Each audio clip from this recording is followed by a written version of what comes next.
Observe the passive at work.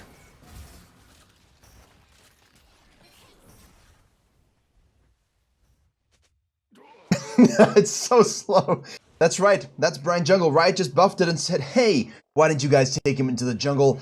Take him out of support role. We'll give him some attack speed. We'll give him a few buffs here and there to make sure you can use some bonus damage to monsters. We'll give you some more of that. Here's the thing. He's starting W, and right, we're adamant you should start with Q because Q has the highest base damage and obviously does the stun because when you apply your spells to targets, they get set ablaze, and that's your passive. Your passive is the thing that gives everybody that percentage max HP damage, right? And when they get 3 stacks, it detonates, and they have more percentage max HP damage. So, great champion for the meta, much like why Lilia is so good, except here we do want to start with that Q actually, because again, when you're starting with off-meta junglers, clearing is so important. This is an 8-second cooldown at rank 1, this is 10 seconds, you're looking, you know, you kind of want the spell that you can spam the most, and obviously stunning the target, much like Talia's Q2s, is crucial for your kiting and your ability to survive. However, we have more attack speed growth and more attack speed, so we can auto-attack in those moments where we feel like we're getting a bit, sucked down by the monster camps. Now, we finish here 2:30 cross time. We are, of course, against a Graves. I'm always I love it. Graves is so broken. So Astro, disgustingly broken this patch. Anytime a player mis-executes on him, I'm happy. Now, as I was saying, I kind of struggle when you're playing with Brand and sort of these off-meta junglers against Graves because you really don't want to be full clearing in the same target direction. What's going on in this game? I don't think we really need to worry about the flash there. That was maybe, see what I'm saying? This is why you think about reverse clearing and doing different clears to Graves. You don't have path in the same direction because, you know, that's when you start flashing thinking he's going to be taking your camps. Instead of just smiting your camp, you flash it. So, all in all, full clear is pretty decent here. We have all our abilities up now. And we're going to be done at 3 minutes 25, which is not astronomically terrible. We've got here a Gwen against a Cassante, and the Graves is now shadowing up as would be expected. Level 4 Brand, this is exactly what we want to see. We chuck our W, we miss our Q initially. We're waiting on that cooldown for the E. And this is the problem when you play mage champions and obviously you have no flash. Now we should be dead. And if you want to understand how to apply these champions and information to your own game, I have a free jungle improvement resource as well as a dedicated program where we have jungle video courses, jungle coaching VOD libraries that has weekly free video content seen nowhere else, as well as Q&As and patch note rundowns, as well as a private jungle Discord. And if there's one thing I'm good at, it's converting junglers to gold, to emerald, to diamond, to master plus. If you want to climb faster than anyone you know, jungle div every game you play, click the link below or head to virkayu.gg.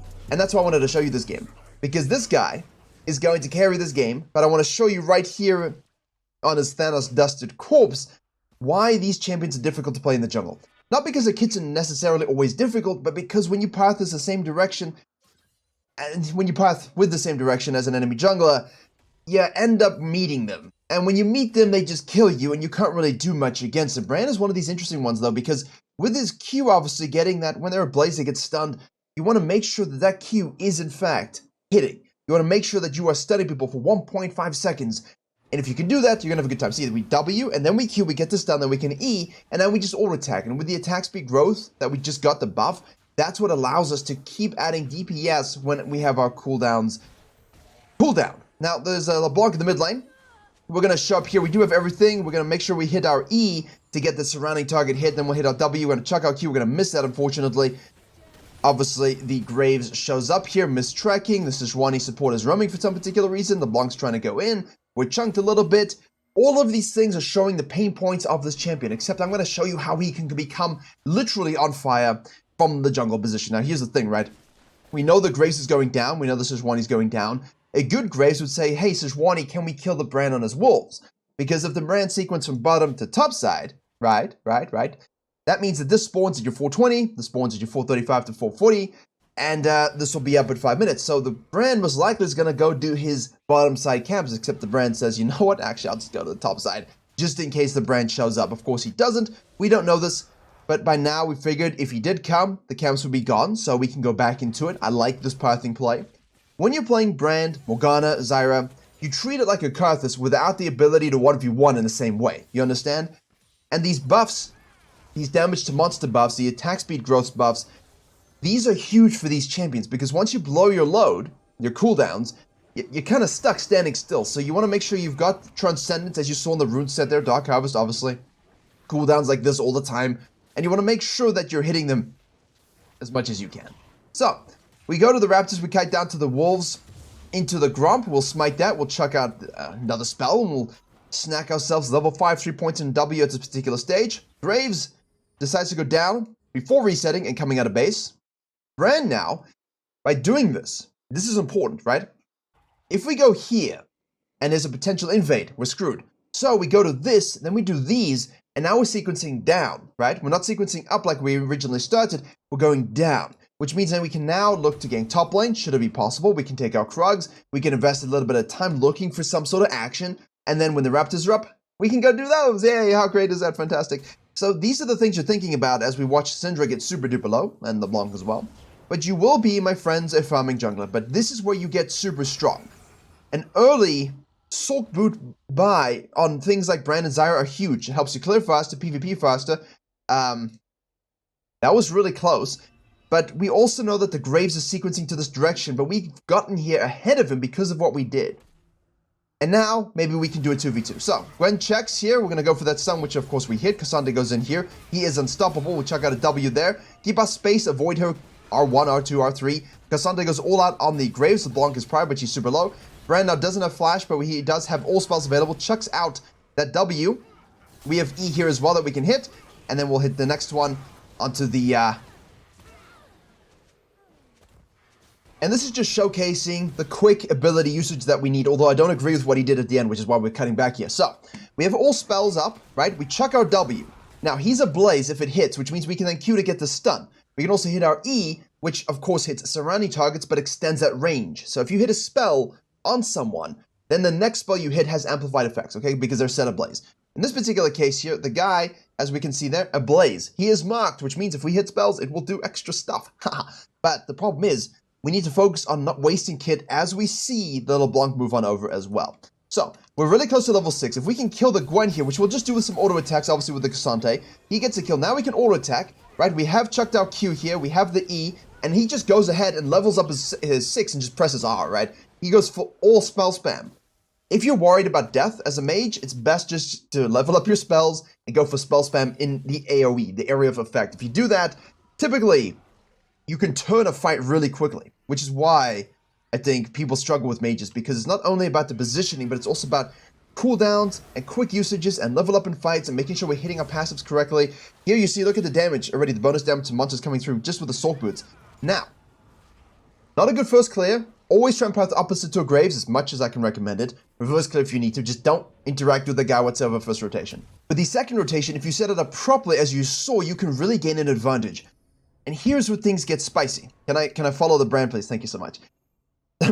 These champions now with these monster damage buffs and their ability with the pets to buy decent itemization in earlier lost chapter, things like that, which we have here, we can ramp up our farming a lot quicker.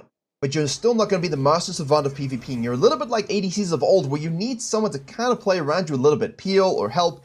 And unless you're trapping someone explicitly and you know you can burst them out up front, the role can definitely be punishing for mage players. Because now you see, is Graves coming up to invade my blue? Is Sejuani coming with them? I don't know. There's no Rakan, no Ezreal. My Syndra mid lane is there. Like, am I about to be astro-fisted on my camps? Like, this is the kind of stuff you got to think about when you're playing a mage. But obviously, when you play Brand specifically, because our damage and percentage max HP passive are so obscenely great, you have a lot more self-peel and survivability than a lot of other mages. Which is why people have always liked Brand from support mid, because hey, you want to go on me? As long as I hit my E or my W, you're a Blaze, and I can stun you.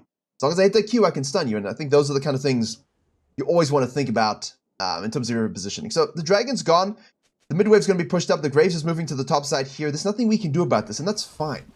Absolutely fine. We don't mind these things, right? And when you're playing these kind of champions, and we use superlatives such as absolutely on fire, like I did in the title, that's great.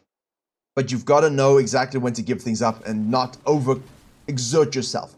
So, we have here the Cassante, obviously super broken this patch against the Gwen, who is super strong if she gets fed. We decide we can go 1v1 against the Graves now because we're level 7, he's level 6. He's focusing too much on those objectives. The guy's worried about our ult. He's worried about our damage. He's running away from a Brand as Graves on this patch. That tells you a lot. So your body positioning and your level advantage can give a lot of fear when you beat them one time. So the Graves dies to us, right? Just now. We go in full clear, we lose the dragon. Well, not full clear, we do a quadrant. And now we're in this fight here. LeBlanc's going to be rotating over as well. Now, we do get it. We do have an ult available as well. So what we want to make sure we do there is we're going to auto W, and then of course we can press our E. We R'd as well, so you see the ricochet from the ultimate into the backline there, applying the passive, getting the kill from the for the Syndra as well. That was huge, you know, and this is the thing, right? This is the thing. That percentage max HP damage over 4 seconds. You got dot damage. Find it with your Leandries and things like that. You're looking at a champion that's very misleading for people. They will get bursted from your damage up front, run away, tick, tick, tick, boom. And these are the kind of things that a really good brand and sort of Leandries or dot player will... Nice little E there as well. We check out a double, we do miss it. That E is pretty huge. They did a quality of life buff to it a while back just for some added usability, and it's really still something quite strong. So we're maxing W, obviously. This is the thing that scales with CDR, as you can see. We started off, what are we at, 7.69 with the current haste, but it was 10 seconds at level 1. 6.5, so it's pretty spammable. Here you also have it, so it's also pretty spammable, and here you also have it. That's also pretty spammable. So I guess what I should have just said is, hey, by the way, you have cooldown scaling on all your abilities. But I, for some reason, thought you didn't on E. That's what you do. Sometimes you forget things. I apologize. Please forgive me. So, you've had a decent early. Graves is now dead again. I was like, I thought I saw Graves somewhere, and he died. So Sejuani Hex flashes over the wall. We go all in onto the Ezreal. We miss the smoke screen for some reason. We miss the Q for I just coached a Platinum Graves, whose mechanics would make this guy, makes this guy look like an absolute dead shrimp from the crustacean period. That's how rot that corpse is. It's in the fuel tank of our cars. Oof, that was awful to watch. I apologize for you that you had to watch that. To fix it, watch yesterday's Graves video. You'll feel a lot better if this is your champion of choice. Brand now sees this, knows he's dead, decides, hey, I'm going to rotate to the bottom lane. The Aurelia is really, yes, it's an Aurelia ADC. He's really trying to do a lot of work here. The Brand is going to show up, and this should be an absolute free kill. We'll check out that W. That's all that we need, and we can kind of split focus. Yeah, you're always setting up your Ablaze targets, but misdirected intent's important to mages too. For example, here he activates his W on the Sejuani here, let's just say here, and chucks his Q there to kill the Aurelia. So being able to split your skill shots is pretty big as well. Now, when Graves died, he didn't have his red, so we know that he is in that zone. But because we're up 2 levels at this point, from good sequencing, good rotations, fundamental jungling, got the Herald and stole it away, you know, we don't really need to force the invade. And of course, when you're fed enough on these champions, you can invade and kill people, including Graves. But this is good usage. I prefer it better than kind of going for a willy-nilly red buff steal, which doesn't give us any sort of advantage anyway. Now it's a 3v3. Now we're sitting in the backline here. We're chucking W's for zoning tools. Obviously, we do have that E, which of course we use, and then we hit the Q to get the stun there. Now we can press the ult, and that's going to ricochet, ricochet, ricochet, and burn. And we have smite that we can use as well. So the damage profile, once you get going, with Leandries on stacks with 9 harvest stacks, you see? These kinds of mages, while they do scale into the late game, are really mid-game spiking. You want to get some sort of lead as you can, gold-wise, experience-wise, and then you really want to leverage your positioning and accurate spell usage. And that's how you control games. So, first rotation wasn't the best, as we said, but the second rotation was exemplary. We swapped directions early. We took the fight that we wanted to, the 2v2 fight. We got that 6, we leveled it up, we killed the LeBlanc, we took the Herald, and then we went to the bottom side, cleaned up the Graves' mess, rotated to the mid lane, got a gank off there, activated the Herald there, go to the top lane, got a gank off here. So where I would be a lot more counter-jungling focused as a Zyra, I think we could shadow this a little bit. This is where things get interesting, right? Because the Graves died bottom side. Then the Graves shows up here again. He's got his red. We know his camps are down. What's the real reason for not helping the Cassante a little bit get some more plates? Because the plates are dying in 20 seconds. So here, use your attack speed boost and growth that they just gave you. Go and hit the turret a few times. Help your Cassante. And also, because Graves spent so much time down here, we kind of know he's going to be topside. But we don't know if he's going to hang around, see? If you're tracking this properly, this is a good gank, because you know the Graves is going to be rotating here afterwards. So if we get here first, that's great. But does he go back to base and then swap to get the dragon first, get ahead of us? Or does he stay to clean up the Cassante? We don't know. So I think in this particular case, it's human nature to say, look, I want the dragon, right? But whenever I see 1330, not 330, 1330 on the clock, plate's about to go, we can maybe get a lot, another one over here, especially if he's got Demolish. I would prefer to do that. I like it because there's no ways of just going for this dragon for free. And Don't want a results-based, and I know people like the results-based sometimes a lot. I hate it. Scientist, so I really don't like doing it. But I know that this is a kind of fear I have when I jungle.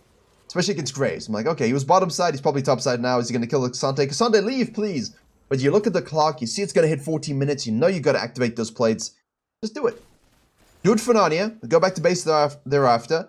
Now we can go whole bottom lane here, who are, you know, not doing a good job at all. Although this is like that. So they're doing actually a fine job. Syndra's not doing a good job, and Irelia is just kind of straight up inting, isn't she?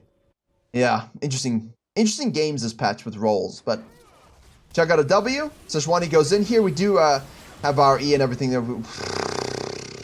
Well, tick, tick, boom. Let's look at that in slow motion because that was over before I wanted to begin with it. We have our ultimate up here. We are waiting for our E. We use our W to poke, which of course you can do. And here, once you're in this precarious situation, you just try and hit your E, hit your R, because if you hit your E there, they set ablaze. Your R has amplification as well when you, of course, have your targets ablaze already, and you just check out your W. The W you saw there just completely missed, but that W doesn't really matter when you can hit everything else. But the cooldown here is pretty good, like 65.2 seconds. If there are ablaze, slow by 30 seconds, so that utility is pretty good.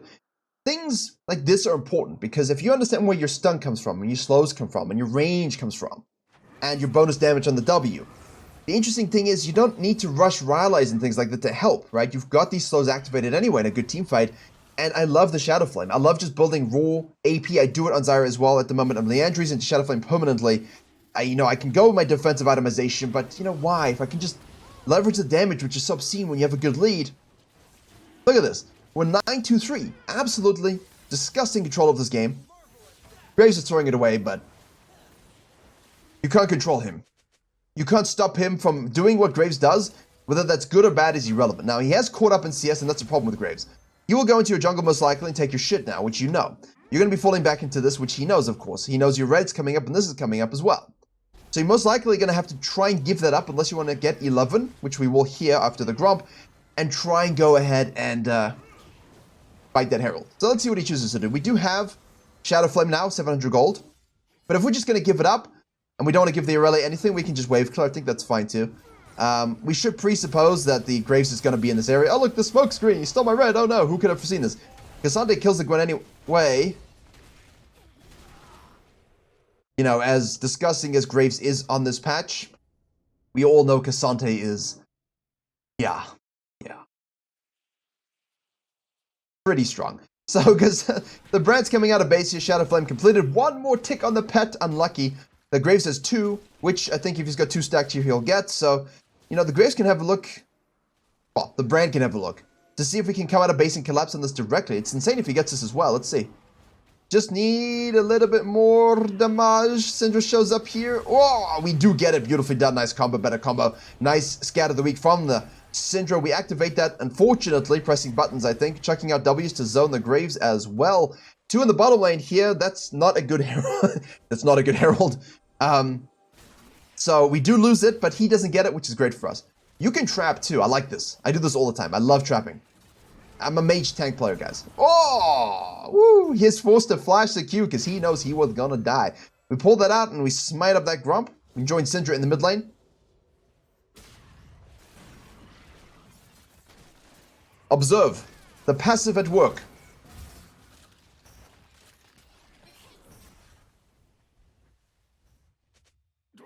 It's so slow. It's so slow and so subtle. And that's why you like Leandries. That's it. That's why we like Leandries. So that was hilarious and painful for the Graves. But of course, all Graves deserve pain. Love you guys, but you know, we hate playing against you. Bottom lane, we've got some Omega fights right now. We're being chased by a Gwen. In this particular case, we do have ult, so we want to try and maximize that. We will just go for full-on damage here. There's a stun from the Syndra Scout of the Week as well. The Ricochet isn't enough to quite do anything. Let's see what we can do here. If we can hit an EQ. He tried. He really tried to hit the EQ for the stun, but we didn't get it. LeBlanc is tough to kill, but Syndra button pressed. We have this as well. Thank you so much. Golden Pocket. 1100. 1024.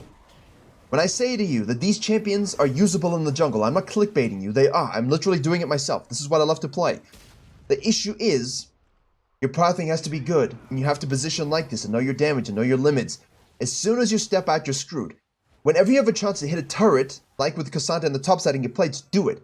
Whenever you have the chance to do a Herald while a guy does a Dragon, take that chance. Always focus on your objectives around your farming, because your farming isn't going to be the issue. You can get 8 to 10 CS per minute without thinking.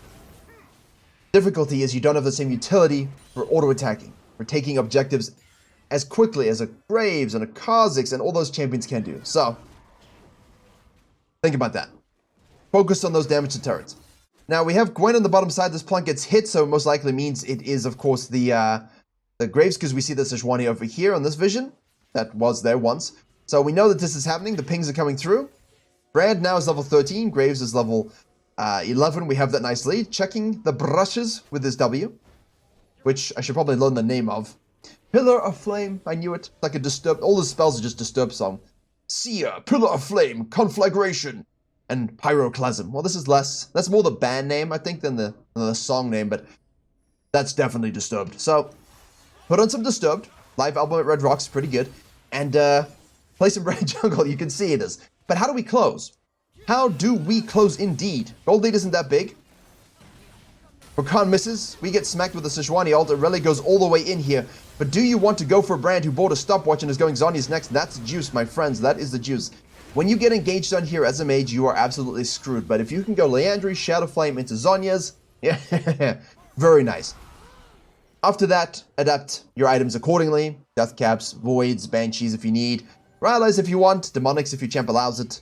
Although it feels like kind of like a shitty item at the moment, so Rylai's probably better. Death Cap and Voids. Yeah. But these 3 items, if you're playing one of, or any of them, the Zyra, Brands, and Morgana's, those are the builds, these are the builds that you want to go. So, we unfortunately die there, but that's the issue. Once caught out, once engaged upon, there's not much we can do. Really, it's a struggle. It's a bit unfortunate, but such is the reality of playing mages. That's where you lose your carry power. The meta, the champions that exist in the game at the moment really do enjoy ruining our fun. So, let's take away this Scuttle Crab. We'll start auto-attacking and using our Mega spells on this Dragon. Pretty good dragon as well. I keep saying this for dragons because I think all dragons are pretty good, and I don't lose games over any one dragon. Hextech's probably the best. I do love a mountain, though. Because I like playing these champions, I love a mountain. Love it. Way more than Hex, actually. Hex is better for my team. Mountain's great for me because I want to survive. And it does help in that regard. So, if there's a dragon, take it, but definitely don't die over those things. I like these games up. When you have 2 and they have 1, you're not going to this random coin flip soul moment. You're not going to this random early elder moment where your champion gets engaged upon and you lose. Having 2 dragons to 1 allows you a bit more time. So, I'm not a fan of necessarily pathing all the way to the top side away from your team here, especially in lower MMRs because, you know. Especially in lower MMRs because what happens is your team they start fighting. And you're on Krugs, it's like you gotta shadow the situation, right? You gotta push up with the Cassante, you gotta get some deep vision, you gotta play around it. But obviously here, we see that Brave shows up, trying to trap us, and we're up 2 levels. So all you need to do is make sure you hit your stun, press your R, and then auto attack once your cooldowns are there, and he will die to the tick damage. See how quick that is? And also with the Transcendence. Let's watch that again here. Look at the cooldowns right now. We're looking at 4 seconds, 5.3, 7.3, and 49.72. So all we do is we go in here. You can watch the cooldowns on the bottom left if you need to. We're going to make sure we hit that E. That allows us to hit the Q for the stun. Then we can activate our W and ult at the same time. And this is going to ricochet, burn, and tick, tick, tick, tick. And now you just auto attack in between. You space out. And of course, with Transcendence and all of our timings, he dies and we're all up again, ready to go. So the rotational power is what's potent, especially when you have, of course, get haste here. And we're at 2.1 from Leandri. So this is definitely more viable in that sense. You know, with Brand, because the Q is easier to hit. Yeah, that's kind of the issue. You know, if you were fed Kha'Zix, fed Graves, fed Rengars, these things don't happen to you. But because we're in a mobile squishy who just used our ultimate, we die to Gwen. Unlike it. But we will respawn stronger, better, faster, hotter, and more on fire. Sonya's completed. So basically at our max build for mid-game spiking. Anything after this is basically, do you need Void? Do you just want Death Cap? Cassante does Cassante things. Although, you know, the good news is in this game, the Graves has really been shut down by the Brand. And I think in other games where it's more equal, the Graves could turn this around. Like, he could have turned that fight around, but... Fed Cassante, fed Brand. Graves is behind. This has just been a great example of... Apart from the early death over here, right, to the full clear, I think this has been a pretty good game to showcase the power that Brand has. So we speed up, obviously. You know, if you're going to end the game here, I'm not a fan of this rancid sequencing down. You know, I do it myself. I get caught up in it sometimes. But, like, you want to be here for this, right? So you see your team pushing mid. You should cut down here. You should be here. Oh, my goodness. Here's Graves again. For some reason, we're going to flash to reposition, obviously. He gets a bit more of a Mortias, which is just fantastic, isn't it? Great item. Now she's split pushing here. I don't know if it's one of those Hellbreaker Gwens. But yeah, I don't like this. You see this? We do this, cut down, join your team, shove this, win this fight very easily, take an inhib, end the game. You know, Syndra's here, we can join her afterwards, we got the Baron, use it. I don't like AFK farming here to get whatever going, and we're going for Void now. As the Graves just shows up, we still have a tough time killing him, we still have to use Zhonya's, we still have to flash. Our team dies, and you just end up throwing leads, so pay attention to that. It does happen even in Grandmaster. That Q misses, unfortunately. Ult up in 4. Rakan goes in, misses that one as well. Yeah, Grandmaster game. Happens. There's the Aurelia. She's going to go in here. We're going to use our ult on that one. Like, do we really... Is that my eyes, or do we really just use ult?